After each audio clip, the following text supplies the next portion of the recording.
بعض اوقات اس طرح کی کچھ ویڈیوز بھی سوشل میڈیا پہ وہ آ جاتی ہیں اور لوگوں کو ایک طرح کا ایک عجیب ہی ذہن دینے کی کوشش کی جاتی ہے کہ نبی پاک صلی اللہ علیہ وسلم نے تو عمریں 4 ہی کی ہیں پوری زندگی میں، تو لوگ کیوں زیادہ عمریں کریں، یا ایک سفر میں جائیں تو بعض اوقات ہر دوسرے دن عمرہ کر رہے ہوتے ہیں، تو ایک سفر میں ایک ہی عمرہ ہونا چاہیے، متعدد عمرے نہیں ہونے چاہیے۔ اور اس پہ وہ یہی چیزیں سارے منطبق کر گئے کہ نبی پاک صلی اللہ علیہ وسلم نے ایسا نہیں فرمایا یا ایسے عمرے نہیں کیے۔ کیا کہتے ہیں آپ اس میں؟ دیکھیں، سب سے پہلی چیز تو یہ ہے کہ عمرہ ایک نیکی ہے، ٹھیک، بھلائی ہے، تو اب اس سے بلا ضرورت روکنا، یہ تو نیکی اور بھلائی سے روکنا ہوگا۔ نمبر 1 بات یہ۔ نمبر 2 بات یہ کہ یہ جو دلیل دی جاتی ہے، ہمیں انشاءاللہ دلیل بھی میرے ذہن میں عرض کرتا ہوں، لیکن نبی پاک صلی اللہ علیہ وسلم نے نہیں کیا تو یہ چیز اس کے ناجائز ہونے کی دلیل ہوگی۔ یہ اصول نہیں ہے۔ ٹھیک، اصول یہ ہے کہ نبی پاک صلی اللہ تعالیٰ علیہ وآلہ وسلم نے اس سے منع کیا، وما آتاکم الرسول فخذوہ وما نہاکم عنہ فانتہوا، صحیح، کہ جو تمہیں رسول دیں وہ لے لو اور جس سے منع کریں اس سے رک جاؤ۔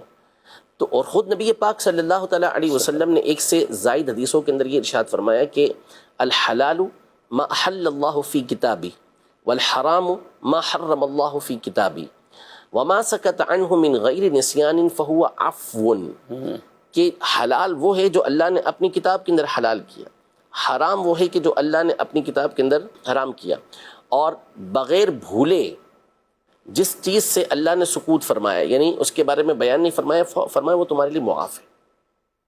تو اول تو یہ کوئی دلیل نہیں۔ حافظ ابن حجر عسقلانی رحمۃ اللہ تعالی علیہ نے ایسے ہی ایک مقام پر یہ ارشاد فرمایا کہ بسا اوقات ایک چیز مستحب ہوتی ہے اور نبی پاک صلی اللہ تعالیٰ علیہ وآلہ وسلم امت کے مشقت میں پڑنے کی وجہ سے اس کو چھوڑ دیتے ہیں۔ اب مثال کے طور پر یہ کہا کہ 4 عمرے کی، اب 4 عمرے میں بھی پھر تفصیل ہے، حقیقی اعتبار سے 2 عمرے کیے ہیں، صحیح، ٹھیک ہے، یعنی ایک عمرہ وہ کیا کہ جو آپ نے عمرۃ القضا تھا، صحیح، حدیبیہ میں روک دیا گیا وہ، اور دوسرا عمرہ آپ نے جو ہے وہ جعرانہ کے مقام سے کیا، طائف سے واپسی پر، ورنہ تیسرا عمرہ تو آپ نے یہ حج کے ساتھ کیا، حج قران والا، جی، اور چوتھا عمرہ جس کو کہتے ہیں کہ چوتھا عمرہ کیا، تو حقیقتاً وہ عمرہ مکمل نہیں ہوا ہی نہیں تھا، وہ تو صلح حدیبیہ کے موقع پر آپ علیہ الصلوۃ والسلام نے اس کو احرام اتار دیا تھا کیونکہ مشرکین نے آگے جانے سے روک دیا تھا۔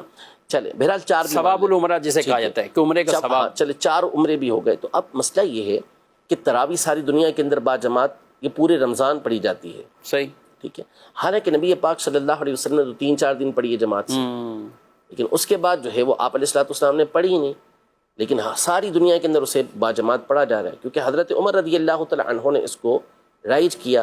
تو وہ بھی یہ دلیل پیش کر دیتے کہ بھائی نبی پاک صلی اللہ علیہ وسلم نے تو 4 دن 5 دن 3 دن پڑھی ہے، تو ہم بھی 4-5 دن پڑھ کے پھر اس کو مکمل کر لیتے ہیں۔ اب یہ سارا رمضان اس کو جماعت کے ساتھ پڑھنا تو ٹھیک نہ ہوا، لیکن ان کے پیش نظر ادلہ موجود تھی، واضح طور پر یہ بات موجود تھی کہ نبی پاک صلی اللہ علیہ وسلم نے جو اس کو ترک کیا تو خود ارشاد فرمایا کہ میں نے اس بات کا خوف کیا کہ کہیں یہ تمہارے پر فرض نہ کر دی جائے۔ تو آپ علیہ الصلوۃ والسلام بعض اوقات مستحب عمل کو اس لیے ترک فرماتے تھے کہ اگر آپ اس کو مسلسل کریں تو کہیں امت پر وہ فرض نہ کر دیا جائے۔ تو یہ کوئی دلیل نہیں ہے کہ نبی پاک صلی اللہ علیہ وسلم نے اتنی مرتبہ کیا یا سرے سے کیا ہی نہیں تو اب یہ کام کرنا جو ہے وہ ناجائز و حرام ہو جائے۔ ہاں، حضور پاک صلی اللہ تعالیٰ علیہ وآلہ وسلم جس بات سے منع فرمائے اسے کرنے کی پھر اجازت کسی صورت بھی نہیں ہو سکتی۔ پھر اس کے علاوہ ہم دیکھیں تو نبی پاک صلی اللہ علیہ وسلم کی حدیث مبارکہ جو صحیح بخاری شریف کے اندر موجود ہے، آپ علیہ الصلوۃ والسلام نے فرمایا کہ العمرۃ الی العمرۃ کفارۃ لما بینہما، کہ ایک عمرے سے دوسرے عمرے تک کے درمیان کا جو وقت ہے اس میں جو گناہ یعنی گناہ صغیرہ ہوتے ہیں، ایک عمرے سے دوسرا عمرہ کرنا یہ اس کو مٹا دیتا ہے۔ صحیح۔ تو اب اس میں حضور پاک صلی اللہ علیہ وسلم نے یہ تو نہیں ارشاد فرمایا کہ سال کے بعد آ کر یا دوسرے سفر میں آ کے تم جو ہے وہ عمرہ کرو گے تو یہ فضیلت حاصل ہوگی، بلکہ مطلقاً نبی پاک صلی اللہ تعالیٰ علیہ وآلہ وسلم نے یہ ارشاد فرمایا۔ پھر چوتھی بات یہ کہ بھلائی کا حکم دینا چاہیے۔ آپ اس چیز سے روکیں کہ جو بالاتفاق ناجائز و حرام ہو اور جس کا کرنے پر واقعی جو ہے وہ شریعت مطہرہ نے منع کیا ہو. ورنہ مسلمان جس چیز کو اچھا سمجھتے ہیں، بہتر سمجھتے ہیں، اور علماء کے جم غفیر نے اس کو جائز قرار دیا ہو، تو پھر اس کو بلا وجہ مسلمانوں کو اس سے روکنا جو ہے وہ خیر سے روکنے کے زمرے کے اندر آتا ہے. اب ساری دنیا سے مسلمان لاکھوں روپیہ خرچہ کر کے حرم شریف پہنچتے ہیں. صحیح. اور بعض تو وہ ہوتے ہیں کہ جن کی بیچاروں کی ساری زندگی کی جمع پونجی ہوتی ہے. اب وہ حرم میں پہنچے اور آپ کہیں کہ نہیں جی آپ بس ایک ہی عمرہ کریں، اس کے بعد آپ جو ہے وہ طواف کریں، یا آپ ادھر ہی بیٹھ کے نمازیں پڑھتے رہیں اور آپ قرآن پاک پڑھتے رہیں، اچھی بات ہے، طواف کرنا بھی اچھی بات ہے، فضیلت والی بات ہے.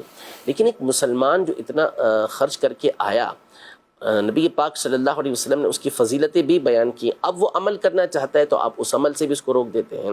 تو یہ عبادتوں سے روکنے کا تسلسل یہ جاری و ساری ہے کہ مسلسل ہر کام سے عمرہ نہ کرو، پھر اس کے بعد جو ہے وہ سنتیں پڑھنا ضروری نہیں ہے، شب برات آئے تو اس کے لیے پھر نوافل آنا شروع ہو جاتے ہیں کہ وہ نوافل پڑھنا ضروری نہیں ہے، میراث ثابت نہیں ہے، تو ربیع الاول کے اندر یہ کام کرنا ثابت نہیں ہے. تو یعنی جو اللہ کی عبادت ہو رہی ہے اس سے بھی روکنے کا کیا معنی ہے؟ یعنی اس میں کس چیز کا شائبہ یا کون سی کوئی ایسی نئی چیز ہے؟ کوئی ایسی چیز نہیں، لیکن اس کے باوجود اس سے روکنے کا سلسلہ رہتا ہے. حالانکہ ان کے اوپر ادلہ موجود ہیں. چلے ٹھیک ہے، اگر آپ کے پاس کوئی دلیل ہے تو سامنے والے نے اس دلیل اپنی دلیلیں بھی تو پیش کی ہوئی ہیں اور ان دلائل کا جواب بھی دیا ہوا ہے. تو اگر بالفرض ایسا مسئلہ مختلف ہی ہوتا بھی تو بھی دوسری جانب جب ادلہ موجود ہیں تو آپ اس کام کو کرنے سے روک کیسے سکتے، کیسے روک سکتے، منع کیسے کر سکتے ہیں اس طریقے سے کہ آپ اس کو بدعت قرار دے دیں، آپ اس کو ناجائز قرار دے دیں؟ تو ایسا نہیں ہے. الحمدللہ تعالی مسلمانوں میں رواج اور ساری دنیا کے مسلمانوں میں یہ رائج ہے. اور اسلاف سے تو ایسی کئی حجیں اور کئی عمرے باقاعدہ یہ ثابت ہے. ظاہر امام اعظم ابو حنیفہ رحمۃ اللہ 55 حج کیے انہوں نے. اور یہ بھی ہے، یہ بھی موجود ہے کہ بعض جو صحابہ جیسے انس بن مالک رضی اللہ تعالیٰ عنہ وغیرہ کے واقعات یہ شروع حدیث کے اندر موجود ہیں کہ وہ لوگ مکے آتے تھے اور بال جیسے ہی بڑھتے اس کو عمرہ کر کے بال دوبارہ کم کروا لیتے تھے. یعنی بال تو کم کروانے تو پورے مناسک وہ عمرے کے ادا کر جی یہ عمرے پر عمرے کیا کرتے تھے. تو یہ تو حضور پاک صلی اللہ علیہ وسلم کی تعلیمات ہیں. اور نبی پاک صلی اللہ علیہ وسلم کا 4، 3 یا 2 عمرے کرنا یہ آپ علیہ الصلوۃ والسلام کی تعلیم نہیں ہے اور یہ کوئی اصول کی بات نہیں ہے. اصول فقہ میں کہیں بھی آپ کو یہ نہیں ملے گا کہ حضور پاک صلی اللہ علیہ وسلم کا کسی کام کو نہ کرنا یہ اس کے عدم جواز کی دلیل ہو. آپ کا منع کرنا یہ اس کے ناجائز ہونے کی دلیل.